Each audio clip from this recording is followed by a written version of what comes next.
In a quiet Bangkok neighborhood, there is a house where time seems to slow down. Glass walls open into lush gardens. Light filters through leaves. The air feels calm, almost domestic, until the first plate arrives. What unfolds here isn't about spectacle or status, but precision, memory, and restraint. Dishes shaped by fermentation, pickling, and curing. Techniques rooted in German tradition, interpreted with a modern hand. This is a place where fine dining feels less like a performance and more like an intimate conversation. In this video, I take you inside one of the Bangkok's most serene dining experiences, a glass house where food, space, and silence form a quiet ensemble. Today we have another beautiful day in Bangkok, Thailand, and today I'm eating at a Michelin 2-star restaurant called Sühring, or Sühring if you want to read it that way. This is a modern German fine dining restaurant, which is kind of surprising because I'm in Bangkok and I'm having German food. But Bangkok is such a metropolitan / melting pot right now, so it's also not that surprising to see this type of restaurant. In fact, this restaurant has been there for a long time, 7 or 9 years, and it's been recommended to me by many of my friends / followers, so I'm thinking of giving it a try. The environment here is very nice. We have this small dining room with glasses on all sides, floor to ceiling, with ample natural lighting. It's just a very serene environment.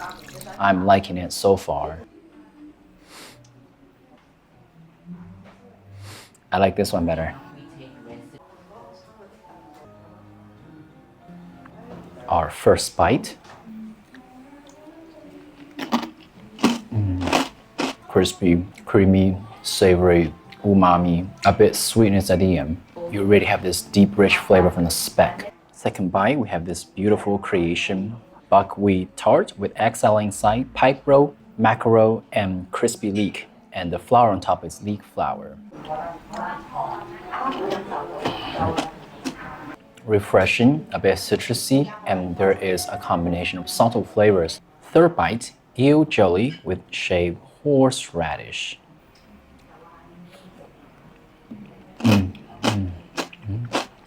Beetroot, subtle sweetness, a bit savory, a combination of nuanced flavors. Interesting. Coming from southwest of Germany.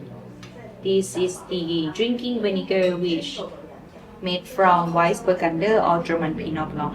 With this one, they use the base of Pinot Blanc grape juice, which they let it oxidize up to 6 months to make sure it's non-alcoholic. After that, they macerate with honey and vanilla, aging in oak 10 years. For this one, I recommended you just please wait a moment to have a sip along with the last snack bite, which coming shortly. Okay, thank you. Last bite, I'm eating this waffle and Letta Entenlebe Tafen, house made. Then I'm gonna sip this vinegar distillation. Okay.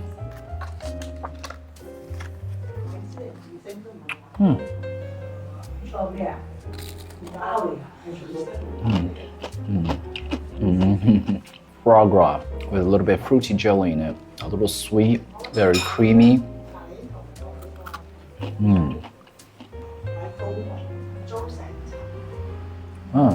Very vinegary and a little fruity.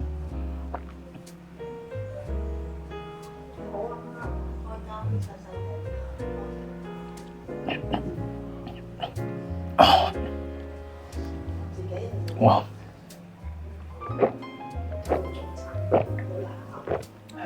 Vinegary, very fruity and strong, almost a little spicy.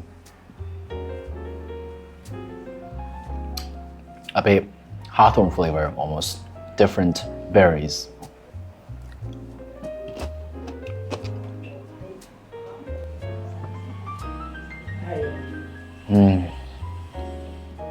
That is amazing. Very complex flavor. I like this vessel. Beautiful. So for the bread, the chef used the one in a little jar right here to make. So inside, this is the sour Thai or sourdough starter, natural fermented yeast to make our own bread. The yeast here, the chef raised it before opened the restaurant back in 2015. So this upcoming March will be 9 years old already. Classic sourdough. Second one, German whole grain bread with sunflower seed, pumpkin seed, and flaxseed inside. And the round one will be our soft pretzel.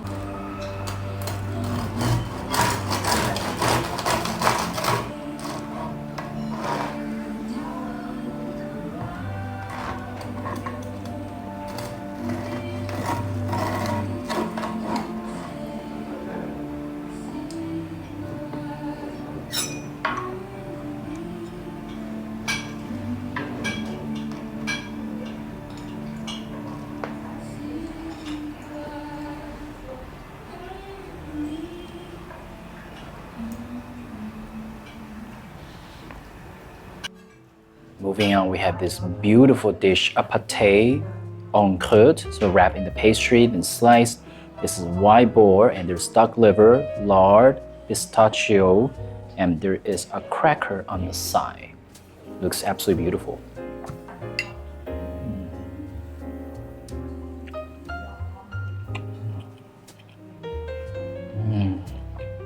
Well, it's good. Oh, a little creamy, a bit savory, umami, fruity flavor in it. And you have the natural white boar, the meaty flavor coming through.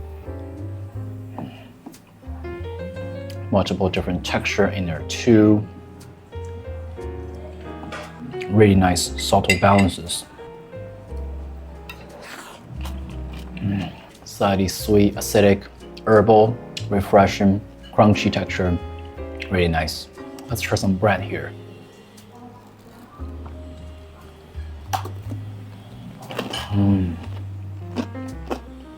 Some butter. This is the classic one. Wow, very smooth. The original butter is quite subtle.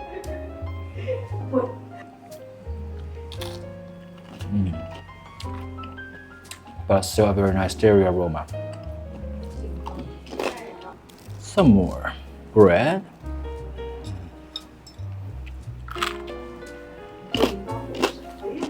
This time, let's try the tomato butter. A very pleasant, acidic, tomatoey flavor. Maybe a bit red chili flakes in there as well.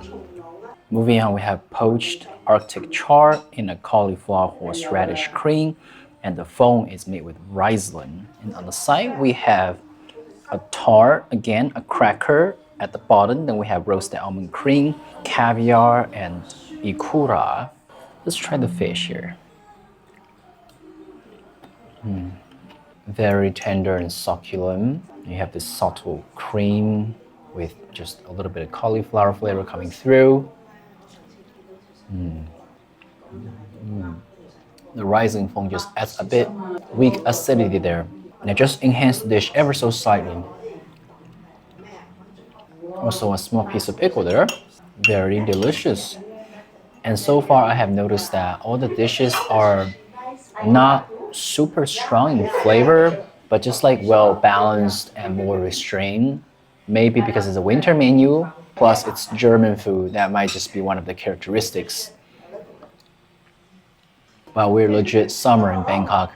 Well, I mean, there's no summer, there's no season in Bangkok. Well, there is, but like there is only dry season and rainy season, but it's like hot. But this is the winter menu transported to the heart of Bangkok. That's 32 Celsius. Well, then we have this cracker here. Beautiful.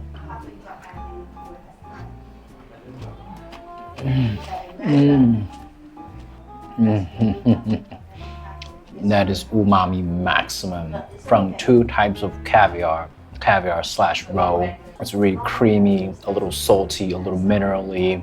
And you also have the roasted walnut cream and some walnut chunks there, so it provides like different crispiness. There is the caviar that pops immediately, then you have a little bit of crunchiness from the walnut pieces. So different layers of crunch and pop. Well, I mean, this one has to be good, right? Like you can imagine two types of roe, two types of caviar, it has to be good. Continue with our bread and the tomato butter.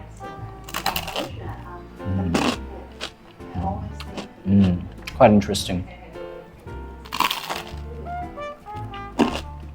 black garlic butter with truffle. Look at that luscious color. Reminds me of squid ink.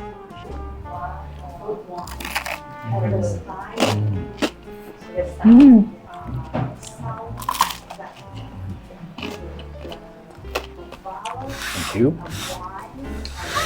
A subtle combination of dairy, garlic, and truffle aroma. I quite like it. Then we have this pretzel.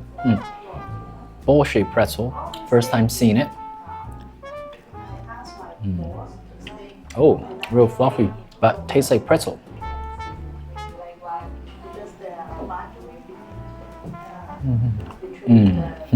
Really good. Moving on, we have a beautiful lobster with 3 types of sauce. You should probably have a sharper knife because of the connective tissues of lobster sometimes can be a little hard to cut. Oh yes, lobster very fresh and tender, sweet and succulent.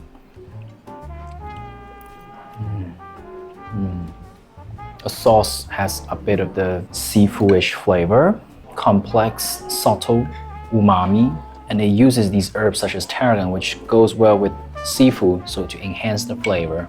Yeah, but one complaint is that they could probably give me a sharper knife because the lobster sometimes can be just a tad difficult to cut. But the sauce is absolutely beautiful. Nutty, sweet, a little fruity. There's also a hint of acidity in it, very subtle, but just to give this dish a little lift. Just to happen to have a piece of bread arriving on time, so I'm going to use that to clean the plate with all the sauces.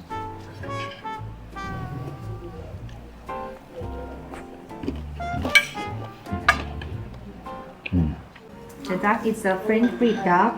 The duck is imported in but breed outside of Bangkok, Rayong, in east side part of Bangkok.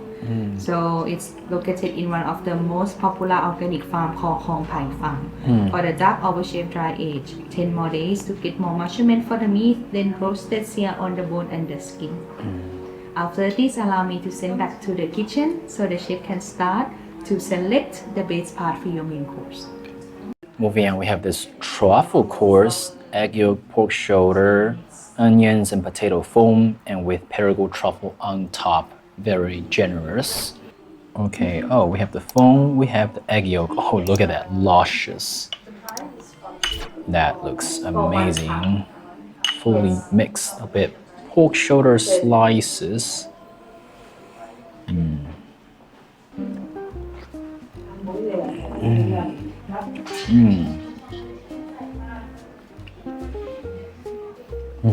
That flavor is very rich, and you have a very nice and potent truffle aroma. The egg yolk is creamy and smooth, and once mixed up, it binds everything together. And there's a little crunch from nuts. This is a hearty yet beautiful dish. Next up, we have a beautiful aged duck with crispy skin, grilled persimmon, and the sauce is made with duck jus reduction and cacao.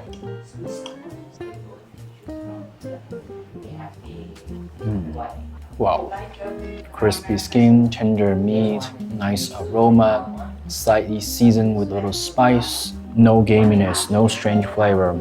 The jus is also very good, a little berry-like. A hint of cacao aftertaste, almost a bit like chocolatey, bittery flavor. The sauce also has a very potent sweetness, like cherry, berry, grilled persimmon. Tender and crunchy, slightly sweet, a bit acidic, darkly stuffed in this pastry-like thing. Savory, creamy, crunchy exterior. This one 10 out of 10. Amazing. Moving on, now it is dessert time. This is the pre-dessert sea buckthorn sorbet with mandarin puree at the bottom and bay leaf oil and pink peppercorn on top.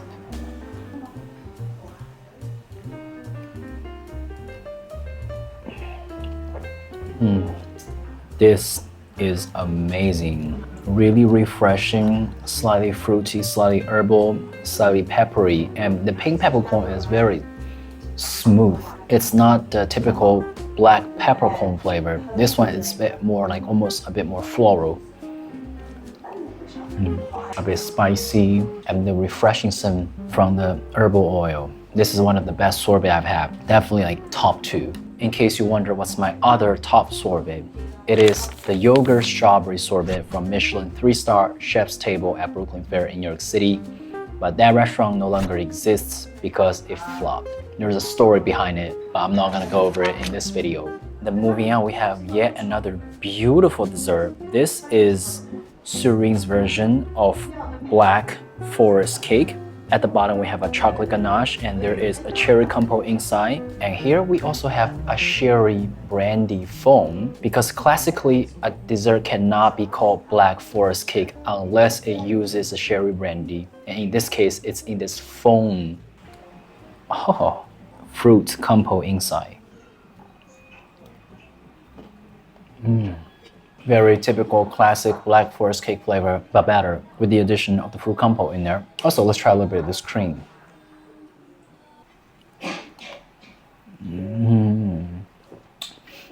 Light and airy and sweet cherry flavor in there. There's also a bit cherry at the bottom of the cup too. Beautiful. The synergy of the foam and the cake is amazing. This is one of the best black forest cake I have. Blue is caramel and hazelnut. The green is peanut and vanilla. And the last one is apricot. Finally, our meal is coming to an end. I have selections of different pralines, and there is also an eggnog. These are all from the chef's grandmother's recipe as the book here. Let's just try these different selections of beautiful pralines here. Hazelnut. Chocolate sour tart berry. Oh, I like this. Subtle fruity sweetness. White chocolate, citrus, even a bit meaty at the end. Lastly, white chocolate, peanut, already good. Lastly, this eggnog drink.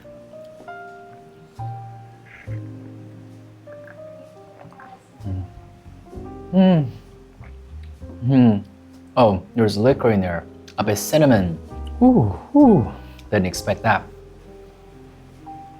That's vodka, egg yolk and vanilla. So that is the entire meal in its complete package. Overall, the experience has been fantastic. The food is amazing, very well executed. The service is excellent. The environment is stunning. And the ambient is serene. Overall, this is one of the top Michelin 2-star experience. But that being said, this is also a quite expensive experience. The entire meal with this additional wine that I had adds up to 11,000 baht, which is a little over $300. But this is one that's worth experiencing once. This is Fosky. Make sure to like, share, and subscribe. I'll see you in the next one. Ciao.